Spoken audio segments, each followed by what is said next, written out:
and you're on. And also a big thank you to Mrs. Barton, because without her, you guys, none of this, absolutely none of it would be possible, even remotely. So let me see if you guys, can you give me a thumbs up if you can see the slides and hear me okay and see me okay as well? Awesome. So I'm really excited to connect with you guys today. My name is Rosa. I'm from Peru, you guys. Does anybody know where that is located at in the world? Can you raise your hand if you do? And if you don't, that's totally fine as well. It is located in South America, and my whole family is still actually back there. Right now, I'm based in Michigan, and I've been here basically to study and to do research, fun science that I love, and also to be able to communicate all of that with you guys. So today, I'll tell you a little bit about why microbes are so cool. And I know you guys heard Anne's talk yesterday, who liked it because it was fascinating. I got to see the recording of that. Oh, exactly. Yeah. It was awesome. So we'll build up on that to tell a few new stories that you perhaps wouldn't have heard yesterday, but that would complement that knowledge. And then I'll tell you a little bit more about me, things I like to do outside of what I'll be telling you about today, like art and dance. Like I know a lot of you do connect with art. And then we're going to end up with an activity that's going to be your assignment. So I'll do it and you'll have it as a recording, and then within the next few days you'll get the materials from Ms. Barton so that you can do this at home as well with your hands, so you get to play with microbes and what a scientist does in the lab. So the main topic I want to introduce to you guys today is that microbes can have superpowers, and that we can think of them as heroes just as we can think of them as villains. The very first question I want to ask you all is how many microbes you think there are out there in the world. Just take a guess and keep it in your mind. I just want you, and we can talk about that afterwards. But I mentioned that because there are more microbes on Earth than there are stars in the galaxy. And let that sink in for a second, because if you go out there and it's like a clear up sky, I dare you to try to count all the stars that you can see. And if we could actually see the entirely clear sky, that would be way too many more than we can count with our fingers, of course, right? Large, countless amount numbers. And there are these literally large numbers of microbes, not just on Earth and outside in nature, but also within us, within our mouth, within our guts, our hair, our skin. And they protect us and actually serve as the basis for all the life that we see. But what are microbes to begin with? We know they're tiny creatures that are often invisible to the naked eye. That means that if I don't have a microscope, then I won't be able to visualize them most of the time, because I know you guys have a lichen search assignment to do.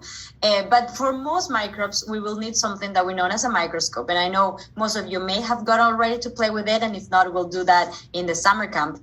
But microbes are really a big category. One of the microbes are bacteria that we'll be talking about today. We also have viruses. I think we're all familiarized with viruses because of COVID. We have fungi that, of course, you can also see out there in the wild.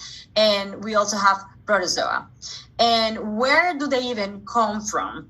And so by looking at the DNA of microbes around there, we can trace back that everything comes back from a common ancestor. And so on one side, we have bacteria that we also know as prokaryotes, we have archaea, and then we have eukaryota, where we find our cells, we find our dog, we find plants, and we find the other kind of microbes that we know as protists. So all of these we know as the tree of life. At the end of the day, it's showing us that we all come from a common ancestor, but then at some point we start to build upon differences. But like I was saying here, you are here on the eukaryota side, and then viruses are a little bit different. They're not neither here nor there. We actually still don't necessarily fully understand where they came from, which makes it a little bit harder to treat as well, as we've seen. And where do bacteria live? We can really find them everywhere. We can find them on rocks, such as lichen. We can find them on plants, in the roots and the leaves. We can find them on water. We can find them on air, actually. And that's a cool story. How was bread created for the first time back in history? Thanks to microbes known as yeast that exist on air. We can find them on soil. So if you go, has anybody, for example, when you go in a walk outside after it has rained, do you get that smell that we know as the smell of the soil? That is right. That smell actually comes from a big type of a big community of bacteria known as streptomyces. That whenever it rains, we just can sense their smell much stronger. So we know that as a smell of the soil, but in reality, is this bacteria called streptomyces. And if you grow them in lab, you'll get the same smell as if it's a rainy day and you have that wet soil smell, which I feel like is kind of cool.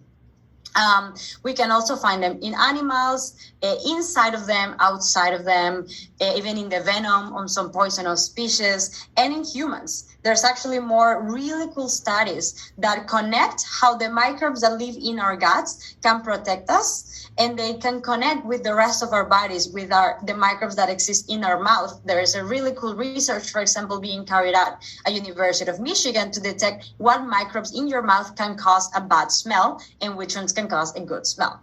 And there's also microbes that are there's studies that suggest that the different microbes you have within you can even influence your thoughts and emotions, which is quite a wild concept to think about. And it really makes us reconsider even our own diets and why it's important to exercise and be healthy and make oxygen. So actually, thanks to that, this kind of bacteria, we also have oxygen to breathe.